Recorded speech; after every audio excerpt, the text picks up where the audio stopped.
This is weird. It's been a long time since I sat in front of a camera and did this. It's been 6 months since I did it with friends. Since I did it by myself, I guess it's been 2 years. I guess it's literally been 2 years since I sat in front of a camera and pressed record and talked about the Rangers by myself. It's crazy. Lots changed in 2 years. Lots changed. I'm married. My wife and I bought a house. We have a dog. If you couldn't tell, still in the process of moving in. Anyways, we're not here to talk about me. Who gives a shit about Nick? We're here to talk about the Rangers. Yeah. Anyone catch that game yesterday? I did. I caught it. I wish I didn't. I wish I wouldn't have, but I did. And it was so bad. It was so bad that I actually had to come out of retirement and for the first time in 2 years, park my fat ass in front of a camera to sit and talk about the New York Rangers by myself. It's just so weird. I haven't done this in so long. I'm actually kind of excited to do this. I'm not going to sit here and tell you I'm going to do it often. I'm probably not. I think I just need a vent. I need somebody to talk to about this. The New York Rangers post-letter era. I think I made this 11 or 12 slides. Only took a couple hours to make this. Kind of missed making these. This is kind of fun. But we're going to talk. We're going to talk, you and I. And we're going to talk in the comments. We're going to talk in the video. We're going to talk all times, everywhere. And I can't even fucking make sense right now. But I'm talking. I'm yapping. I'm yapping. Just shut up and talk, Nick. Talk about the Rangers. Yeah, we all want to do that. Anyways, the post-letter era. First and foreskin, you got to talk about the letter, right? In the year of our Lord, 2018, on February 8th, penned by Rangers president Glenn Sather and general manager Jeff Gorton. As a member of the Blue Shirts, I'm not reading it. Everyone's already fucking read it. Just look at it. Just look. You know what it is. All right. Here's the skinny. They finally acknowledge that their era of compete is over, and they commit to pressing the reset button and starting anew. Being a Rangers fan, consciously remember being a Rangers fan since about 2002, 2003. I remember when the Rangers acquired Pavel Bure. I was just learning how to watch TV with my dad, watching him scream. Why is his team so fucking bad with all these 90-year-old veterans they've got out there? I remember. It was the first day of the rest of my life is what it was. But for the first time in 2018, they were finally like, you know what? This ain't it. We have got to try something new. And we rejoiced. Mostly, the sane ones rejoiced. We're like, you know what? We needed this. Thank God. The era of compete is over. The core is aged out. It's time to start anew. And we bought into this, the fans. We were ready for this. We were excited for this. Dare I say, well, probably not the most excited I've ever been as a Rangers fan. That'll come a little bit later.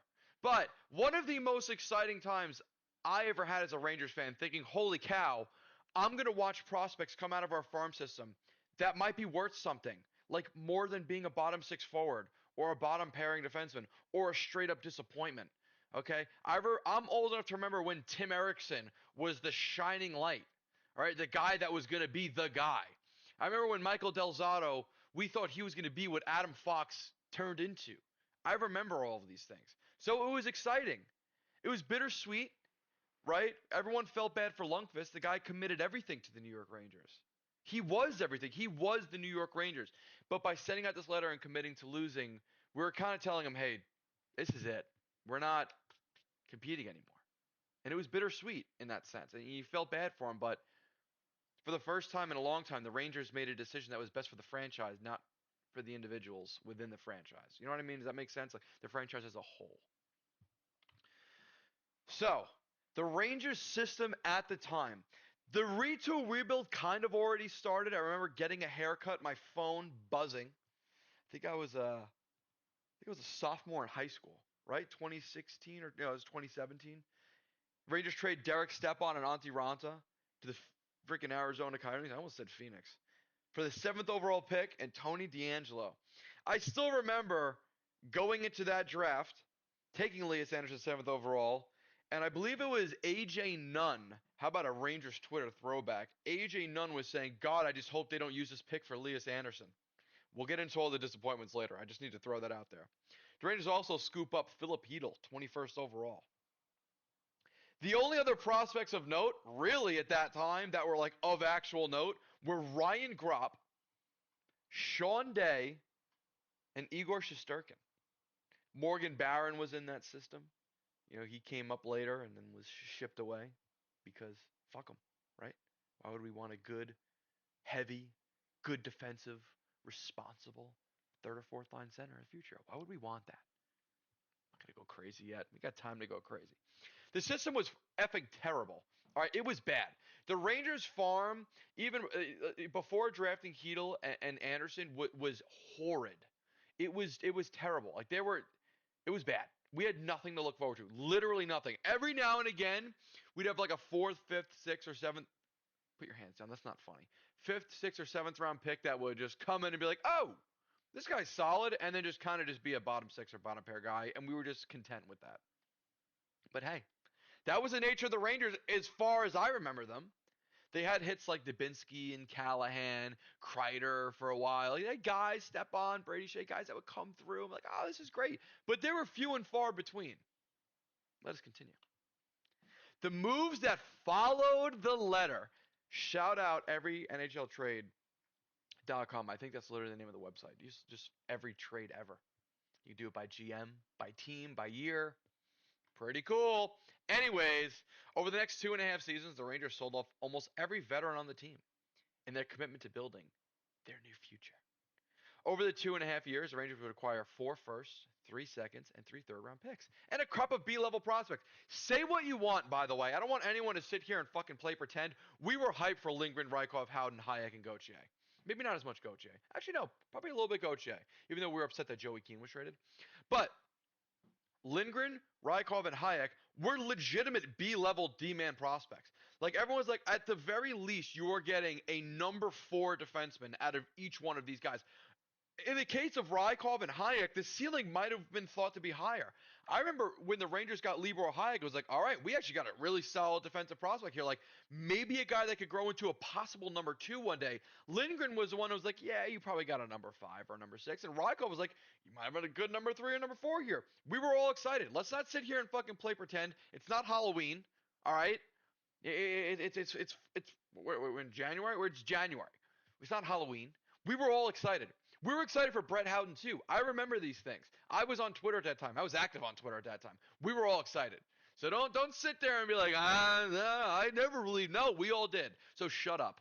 All right, just shut up. Anyways, these are all the moves they made in 3 years. Really, like nothing you could be upset about. They did what they said they were going to do. Granted, would you have wanted more from Matt Zuccarello? Yes, we all did. How they didn't get a first-round pick for him? Beyond me. But fact of the matter was, they were committed to rebuilding, and they did it. They traded their veterans. They traded their veterans specifically that were on expiring contracts. We're not going to talk about the Lightning trade, McDonough and Miller to the Lightning, because that was awful when they made the trade, but there was still excitement that they were committed to moving these guys in exchange for a future. We were just happy with that. The drafting. In 4 drafts, we picked 9 players in the first round. 10 more in the second and third round. Despite how they turned out, at the time, we were all excited. This is the most excited I was for the future of a Rangers team. You picked 19 players in 4 years in the top 90. Okay? 9 of them in the top 30. That's crazy. That is exciting. That is, at the very least, you are stocking the cupboards correctly. You are at least on paper doing what you're supposed to do. How it turned out, topic for discussion later. Maybe even another video if I record again tomorrow. Probably not. I don't want to get you excited for something that's not going to happen. But shut up. No one's excited for me. Shut up. We're talking. Anyways. Lots of draft picks. They did it right. They acquired prospects. I just named you 4 prospects they acquired, right? And then on top of those 4 prospects, arguably at the time, all B-level prospects. Gauthier was maybe the only B- because of his age. You throw in an additional 19 players in the top 90 in 4 years. That is massive for a team that is rebuilding. That is absolutely insane. You're talking about adding a roster's worth, 23 players worth of prospects. It's good. It's exciting. The 2019 offseason. The first part of the rebuild was like, okay, hold on a second. The rebuild might be over. So after only a year and a half of just being ass, and when I mean ass, I mean ass, dude. Bad. I watched them roll out John Gilmore and Ryan Sproul and Rob O'Gara in the top 4 nightly. Okay? I went through that. We went through that. We've been there. We saw it. We saw Spoon Sanity, where Ryan Spooner was thought to be like, dude, he figured it out here. Ryan Spooner. Vlad Nemeskov, he's that guy. I remember this. The 2019 offseason rolls around and everyone says, stop the bus. What are the Rangers cooking?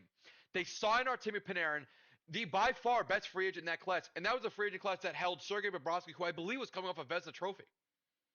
They signed Artemi Panarin. They trade for, again, despite how it turned out, they traded and acquired the best defenseman available that offseason.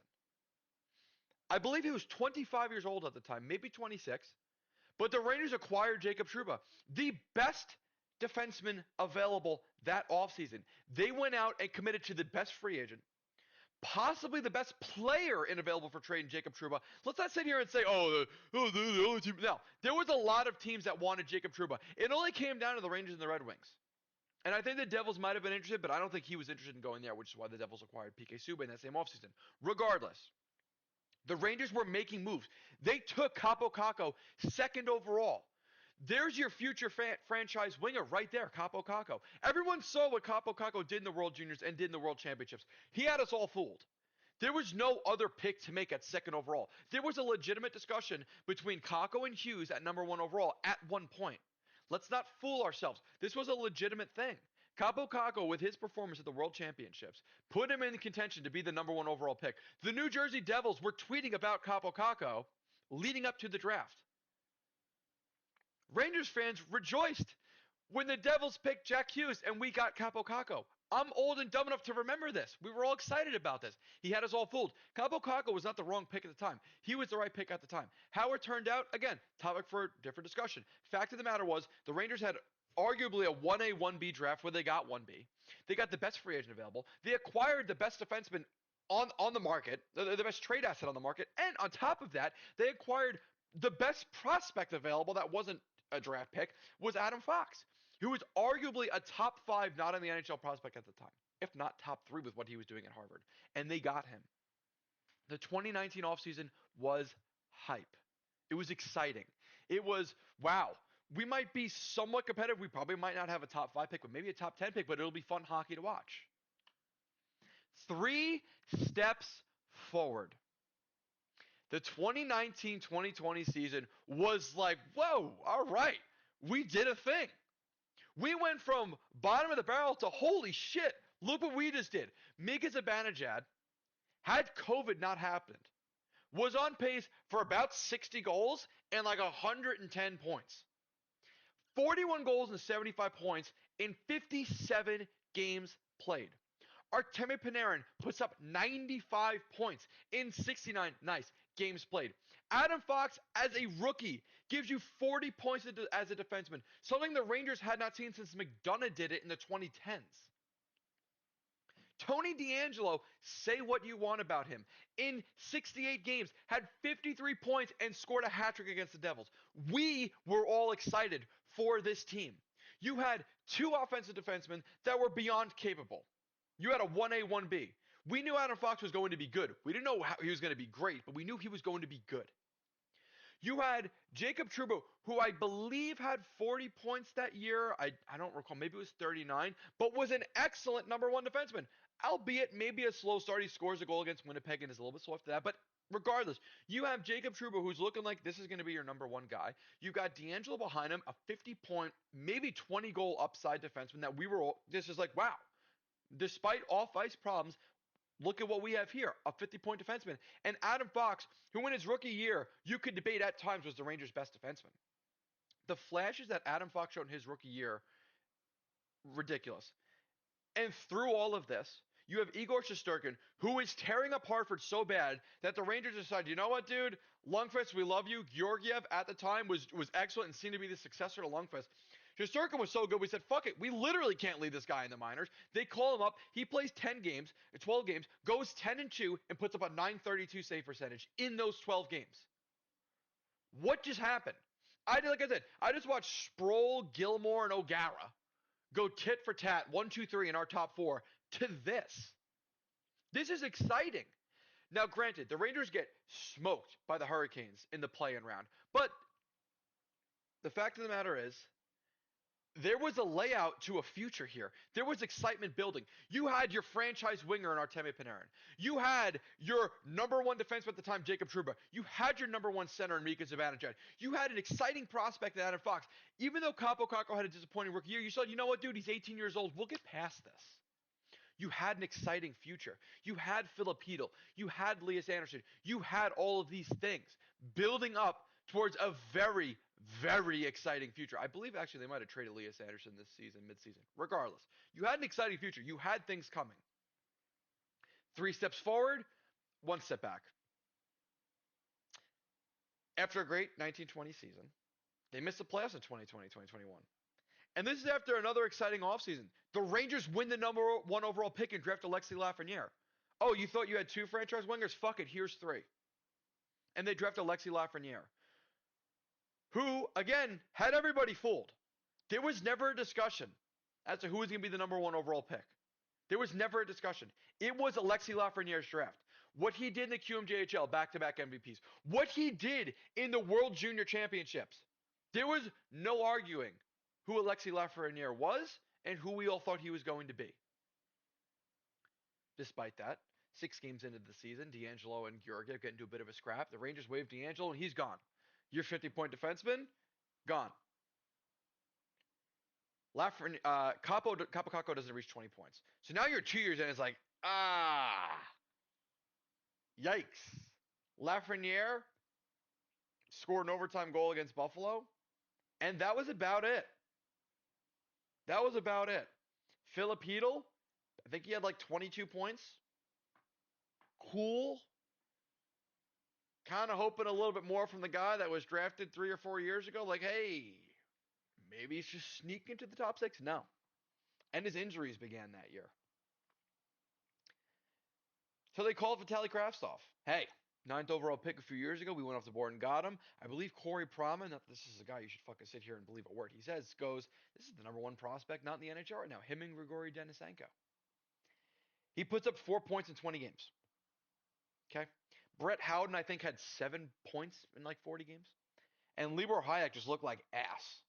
All right, that guy looked terrible. Like bad. Oh, also, by the way, Tom Wilson beat the shit out of the Rangers. And the Rangers put out a letter like, this is bullshit. He's not getting sussied, all this crap. Gordon and Davidson are like, that ain't cool. And Rangers ownership says, oh, you don't think it's cool? We don't think you're cool. Fuck you. Kick rocks. And they fire them. Yeah. They fired the masterminds behind the beginning of the rebuild. They also fired their coach, David Quinn. Rangers fans kind of rejoice about that one. Still think it was the right move to fire him. But, yeah, it's like, oh, so your president of hockey ops is gone. Your GM's gone. And your head coach is gone. Your 2nd overall pick looked like shit. Your 1st overall pick looked like shit. Your number 2 defenseman last year, you just fucking waived because he got into a fist fight with your backup goalie. Your other 9th overall pick sucked. The 2 prospects you got for your former captain and number 1 defenseman and arguably best U26 player, JT Miller, both look like ass. And you're kind of not doing a whole lot. What was that? This was a bad year. We were expecting something. But like all good things, we rebounded.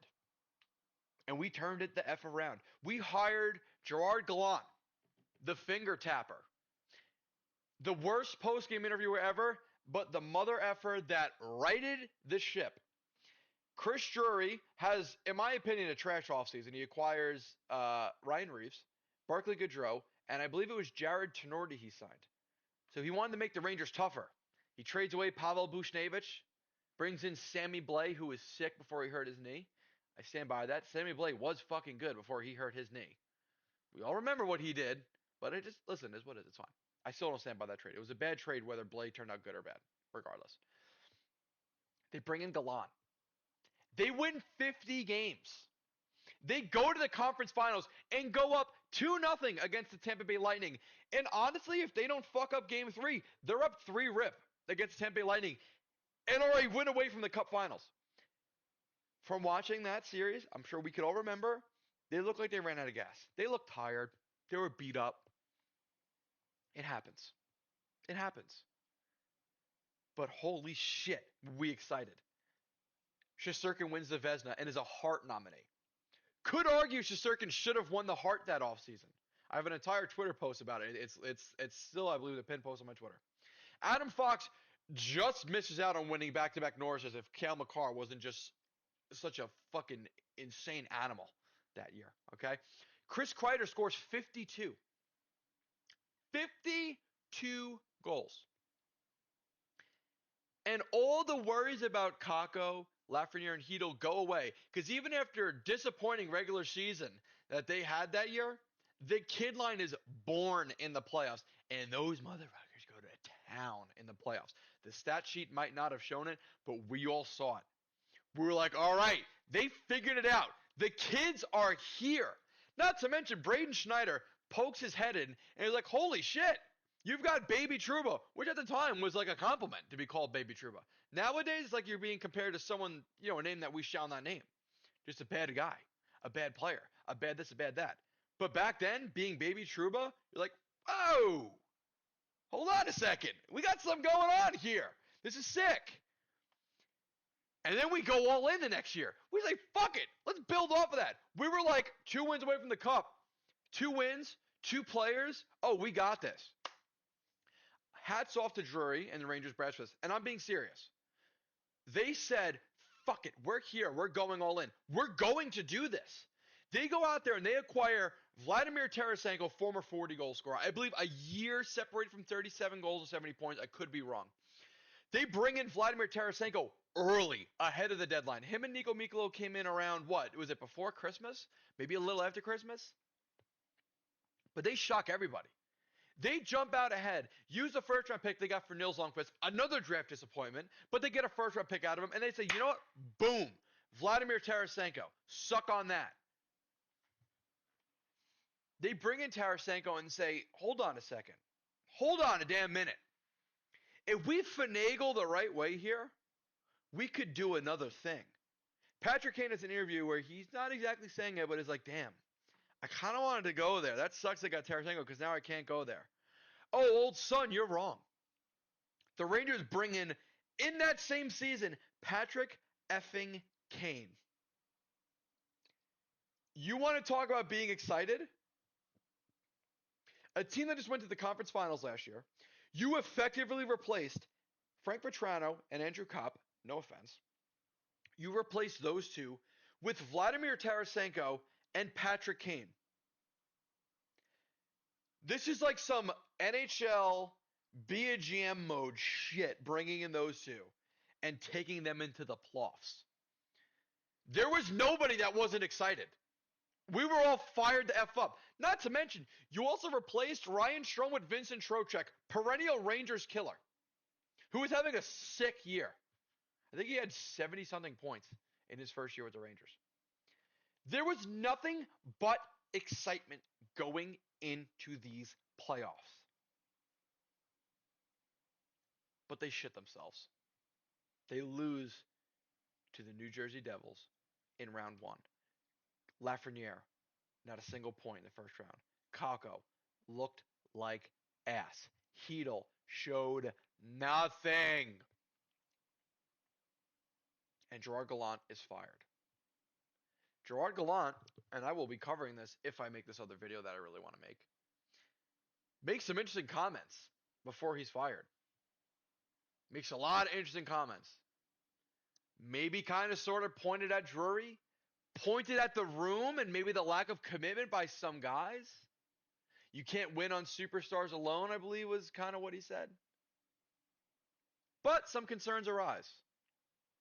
But as soon as they arise, everyone plays pretend again, and we act like they don't exist. The second turnaround, the Rangers bring in Peter Laviolette and set franchise records. 55 wins, 114 points. They could do no wrong. You had 570-point scorers. You had Artemi Panarin put up 120 points. The only 120-point player in Rangers history was Jaromir Jagr, I think. I'm probably wrong about that, but I think it was him. I think it was him. I know it was Jagr. I just don't know if anyone else did. I don't think it did. Regardless, Lafreniere breaks out, scores 28 goals and 57 points. Looks like the Lafreniere that we drafted and expected. And then this 6'9" fucking mutant pokes his head in for the Stadium Series, fights Matt Martin, and thus starts Remp Sanity. I didn't have another nickname, so I just said Remp Sanity. All right, Evan, I know you're fucking rolling your eyes. Shut up. Just shut up. All right? I know what you're doing. Remp Sanity. We were all excited. Okay? Again, let's not fool ourselves. This motherfucker came in and was a difference maker every shift. Everything he did was exciting. Him merely existing was exciting at that time as a Rangers fan. You had 570-point scorers, a 120-point scorer, and this 20-year-old's name was the one that was being chanted every single night for the first time that the Rangers chanted on a player's name that wasn't a goalie since Sean Avery, probably, or Zook. Zuccarello. There you go, Zuccarello. But it's like a tough guy, like a guy because Rangers want to see someone beat the shit out of someone, lay a hit. The first one since Sean Avery. And we were pumped. And this motherfucker scores the first goal of the playoffs, too. Just to boot. Just to throw it out there. Hey, look what I'm going to do in the first round of the playoff. First fucking shift. Right? Scores a goal. The Rangers do have one mistake they make. And it's they don't go all in at the deadline. For fear of what they did the season prior with Tarasenko. Hi. Come here, Holly. Yeah, here, why don't you guys meet Holly?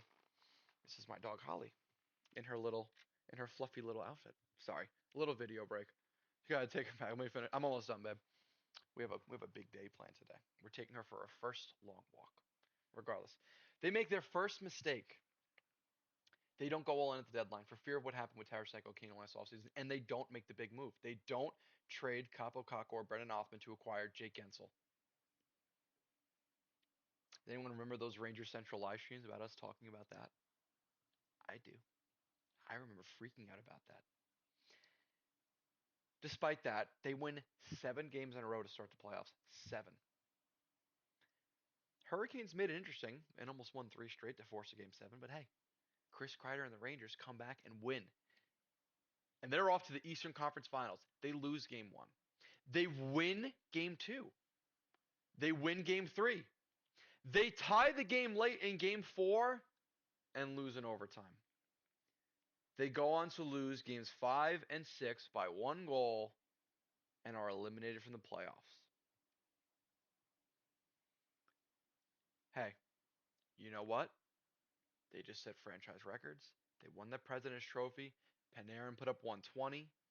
You had 5 guys score 70 points. Lafreniere broke out. You've got the most exciting fourth liner in the NHL. You still have a Vezina caliber goaltender. And you've seemingly got the coach that fucking figured it out.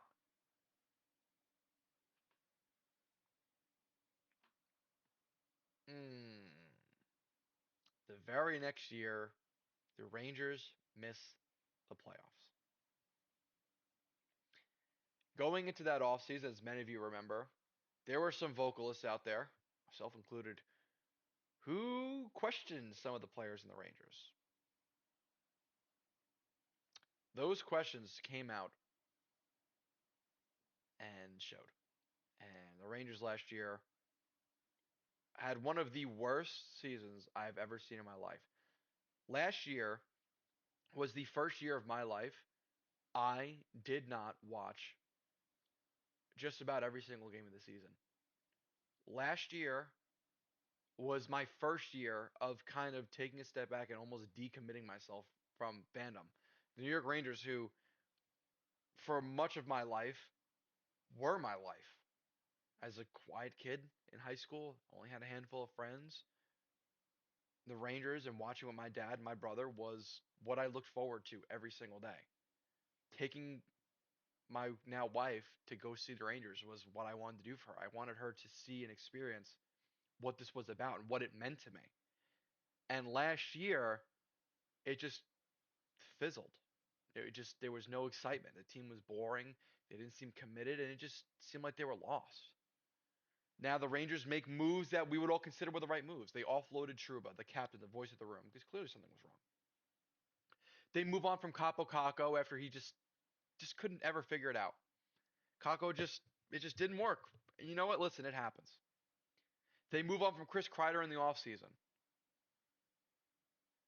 The player they acquire for Capo Caco, Will Borgen, they re-sign. They go ahead and trade for a veteran defenseman, Carson Soucy, and they also acquire JT Miller. Which, in hindsight, I think about it like, okay, from Drury's perspective, this team just made it to the Eastern Conference Finals. He and the powers that be were like, you know what? We're only 365 days separated from 2 wins away from the Stanley Cup Finals. So let's just give it another shot next year. Despite that, and this is including myself, we all kind of began to question him. Like, what is he doing? Why would you go out and bring in Miller? Why would you do all these things before the offseason when you could get a better idea as to where you sit and what you should do? But no, they immediately re-signed Borgen. They trade a third-round pick for Carson Soucy, and they acquire JT Miller and send a first-round pick to get him. In the offseason, the Rangers do effectively nothing. They trade away Keandre Miller and hope that Carson Soucy is going to replace him. They don't acquire anybody for the top six. They think that JT Miller is just going to come in and solve everything. And, well, let's see how that worked out. They also fired Laviolette. Oh, that's right. Well, that brings us to today.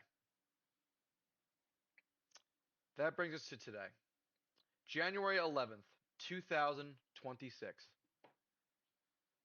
Not even 24 hours after the Rangers lost 10-2 to the Boston Bruins. Rangers sit second to last in the Eastern Conference by point percentage. Fox and Shesterkin, your number one defenseman and franchise goalie, are on LTIR. Artemi Panarin is a pending unrestricted free agent. He's about to be 34 years old if he's not already.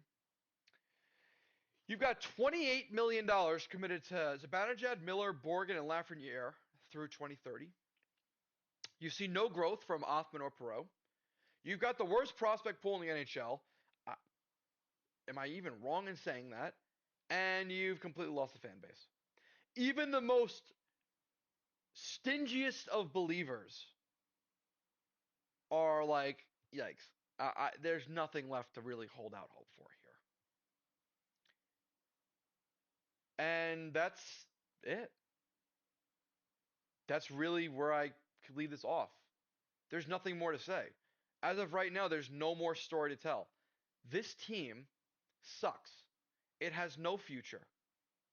Where it sits right now, over 40 games into the season, we've already shown we are in no position to compete this year with the roster that we have. We also do not have the cap space to acquire anybody to change that this season. Your goalie's on LTIR. Your number one defenseman is back on LTIR. JT Miller either does not give a fuck or is playing hurt. Alexis Lafreniere is having probably the worst year we've ever seen him have. He looks like shit. He doesn't look like he cares. Mika Zibanejad looks good again, but doesn't look great. Panarin's a point a game, but he's about to be if he's not already 34. And you don't really have much to do with him right now. Are you going to re-sign him and run this back again next year with the same roster that you just lost with that's a year older and not a year in the right direction in terms of growth, like a year of regression because these guys are getting older? you're kind of just in a bad spot. You've got an aging core, you've got no cap space, and you're committed to all these players, and all these players have no movement clauses outside of Lafreniere. Oh, Trocheck has a modified no trade clause. But the big ones, the ones that are going to be hard to move, Miller, Zibanejad, have full no movement clauses. So does Shesterkin. So where do we go from here? I don't have the answer. I don't know.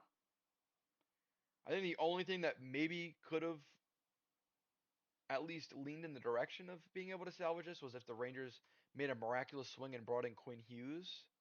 But were we going to be able to beat Minnesota's offer without wildly overpaying? See what I did there? Probably not.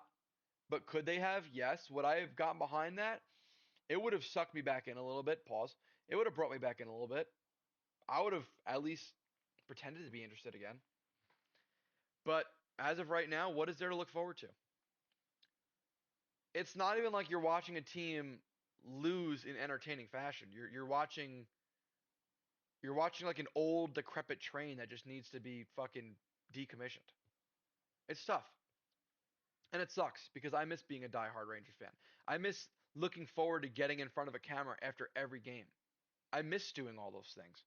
But there's just no passion to do it. If the players don't care, why should I? Why should we?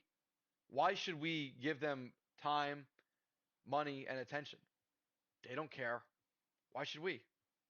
And ownership, for some reason, believes in this GM.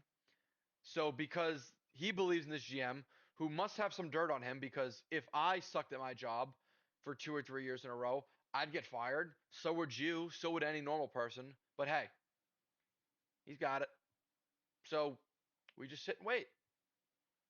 And that's my coverage of the New York Rangers post letter era. That's all I got. I actually want to hear from you guys in the comments down below. I had a lot of fun recording this. I miss you guys. I miss doing this. This is fun. But I want to hear you guys' thoughts in the comments below. Let's talk about this, man. This was like our everything. I just noticed my face cam was probably covering all of the fucking lettering, all the shit I wrote out. So sorry about that. Regardless, classic blunder, rusty. But let's talk. Let's talk Rangers, guys. It's been a while. Let's talk. Hope you guys enjoyed this. I really want to hear from the comments down below. Love you all. Maybe back, probably not. Talk soon. Peace, y'all.